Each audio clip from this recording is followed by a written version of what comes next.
I'm so excited about it. I'm just like, I know it's going to be fun to plan because I think the only stressful weddings are the ones where you have a small amount and people are on the bubble. Yeah. Right? Yes. And you have to evaluate or assess your relationship with them. You know how with Taylor Swift, nothing is ever just, I got engaged and that's it? There's always a narrative, a tease, a little breadcrumb trail. And as she rolled into late 2025 promoting the life of a showgirl, she's been dropping wedding revelations left and right. Some overt, some in passing, some almost accidental. If you squint, you can see how she's building a public sketch of what her wedding might be like, without ever handing us the full blueprint. It all starts with the proposal, because Taylor made sure we heard that one loud and clear. On the Graham Norton Show, she confessed Travis didn't just pop the question in a spontaneous moment. While she was recording his podcast, he secretly transformed his backyard into a full garden. Florals, hedges, hidden photographers, all kinds of dreamy bits. She calls it 10 out of 10 and admits he really crushed it. That garden reveal became the showpiece of their engagement mythos, and she made sure to say that while she'll share parts of the story, some moments will stay theirs alone. Some moments of the proposal will always be kept secret, just going to be ours. I got to figure out ways to make sure that I do have things that are just between us. And thankfully, we do have a lot of those things. And that moment in particular is one that's always just going to be ours. That boundary, sharing some, protecting some, becomes the first rule in her wedding hints game. With that, we move on to the ring, because of course we must. On The Tonight Show with Jimmy Fallon, Taylor let us peek behind the design curtain. She revealed that Travis had the ring for months before he actually told her, that it was built around a jeweler she once admired, Kindred Lubeck of Artifacts Fine Jewelry, a little detail she had shown him earlier. She admitted she stares at it. She glances at her hand mid-interview. I look at it constantly. He put a lot of work into that one. Huh? He did. He did, and he had it for a really long time before he gave it to me, too. He did? Custom did this and designed it with this amazing jeweler who he made it with. It's gorgeous. Even the sides are beautiful. I know. I know. I look at it constantly. Sometimes she pairs it with wedding bands, too. On that Fallon appearance, she stacked 2 diamond eternity bands alongside the engagement ring.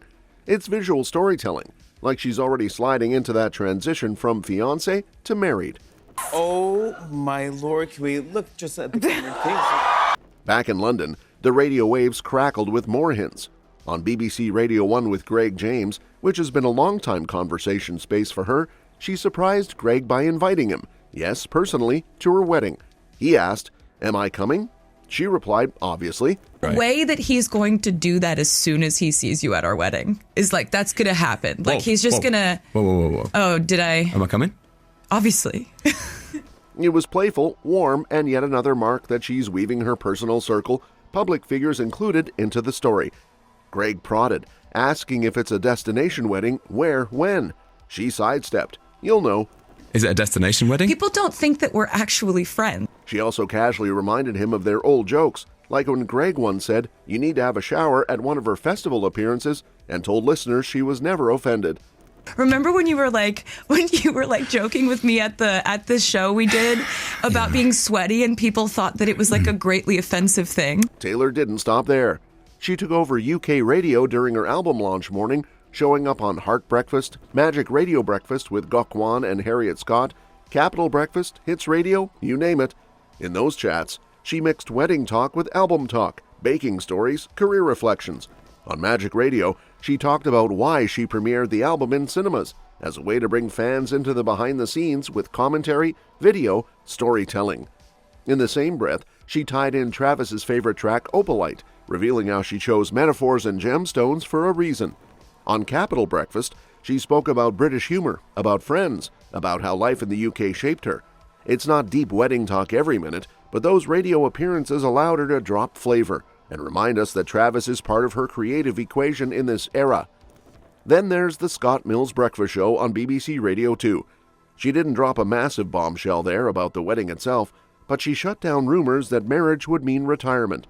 She called the idea shockingly offensive.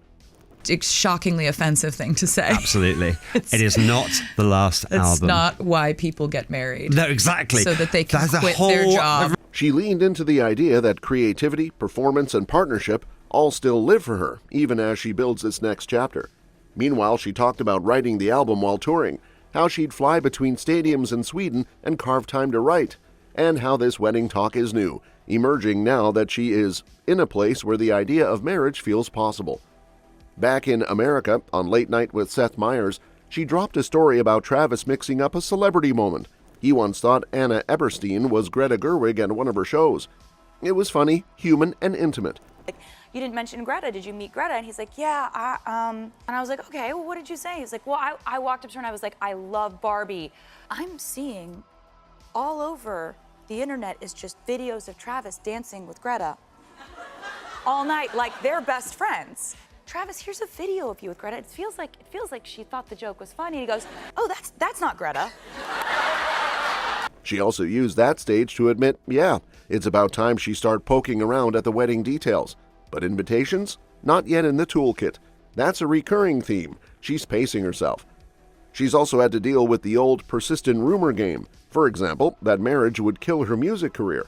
She's repeatedly shut that down. Just because you tie a knot doesn't mean you vanish from your dreams. In fact, she's more alive than ever.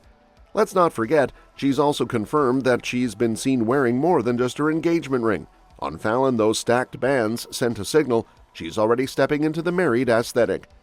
At the Graham Norton Show, the wedding revelations were among the deepest. She gave that secret garden proposal story. She showed the ring. She called the proposal magical, thoughtful, and revealed that the wedding won't be small. She says she doesn't want bubble weddings, where people are on the edge of invitation. She wants a guest list that's inclusive, not stressful, and small events stress her out. You know, I'm so excited about it. I'm just like, I know it's going to be fun to plan. Because I think the only stressful weddings are the ones where you have a small amount and people are on the bubble. Yeah. Right? Yes. And you have to evaluate or assess your relationship with them. When Norton asked if the wedding would be next year, she gave him that playful answer, oh, you'll know. And when he joked she must be going big to invite him, she laughed it off. She meant she was going to invite him.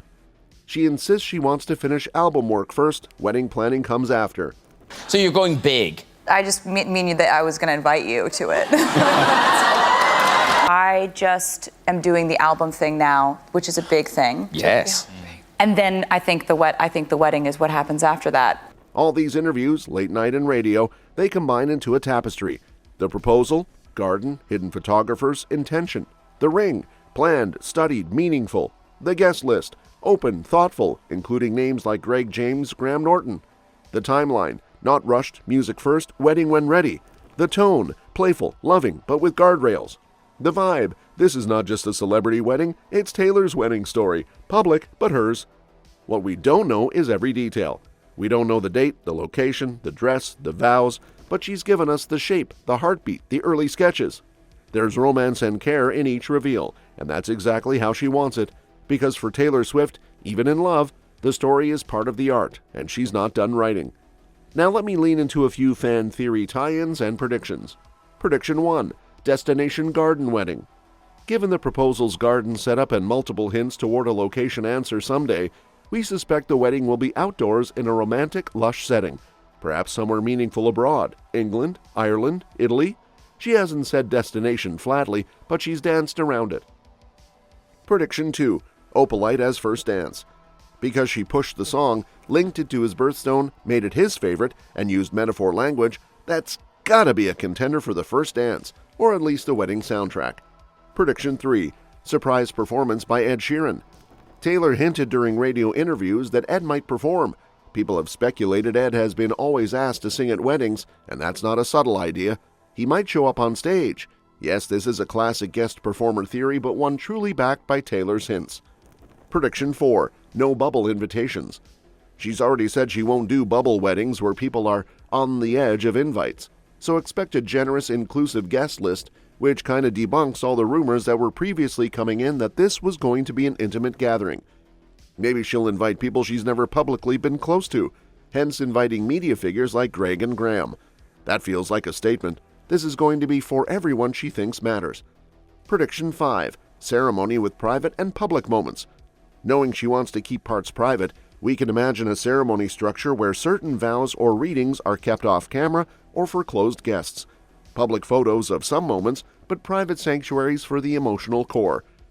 We also see lyrical echoes from the life of a showgirl weaving into this narrative.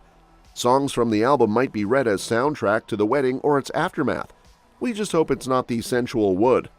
Listeners will dissect the lines, trying to match them to dates or anecdotes she dropped in interviews. That's always part of the Taylor experience.